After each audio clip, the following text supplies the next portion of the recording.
राजा के पास एक सुंदर बकरा था। एक दिन राजा ने घोषणा कर दी कि जो व्यक्ति उसके बकरे को घास खिलाकर तृप्त कर देगा, उसे उपहार दिया जाएगा।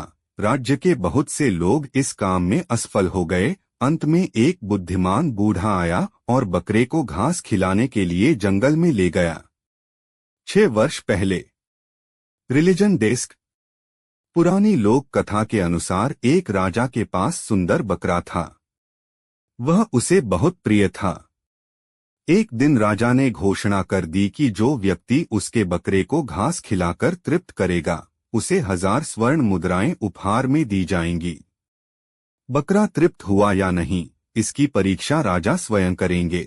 घोषणा के बाद राज्य के काफी लोग सोच रहे थे कि ये कौन सा बड़ा काम है, इसे तो कोई भी कर देगा। ये सोचकर बड़ी संख्या में लोग राजमहल पहुंच गए। लोगों ने बारी बारी से बकरे को घास खिलाकर तृप्त करने की कोशिश की, लेकिन बकरा जैसे ही राजा के पास जाता तो राजा उसके सामने घास रख देते। बकरा वह घास खाने लगता। काफी लोग इस काम में असफल हो गए। सभी लोग ये मान चुके थे कि इस समस्या प्रतियोगिता को कोई जीत नहीं सकता। उसी राज्य में एक बूढ़ा बहुत बुद्धिमान था। वह भी राजमहल पहुंच गया।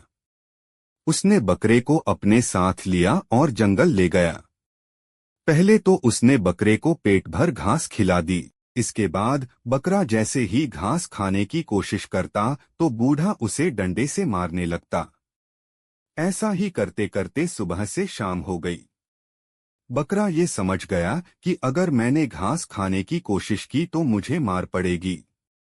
शाम को बूढ़ा बकरे को लेकर राजा के पास गया।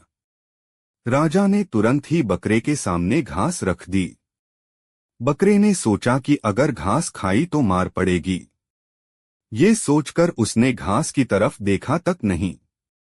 राजा भी हैरान थे कि ये कैसे संभव हो गया, लेकिन शर्त के मुताबिक उस बूढ़े को 1000 स्वर्ण मुद्राएं उपहार में दे दी गईं। कथा की सीख।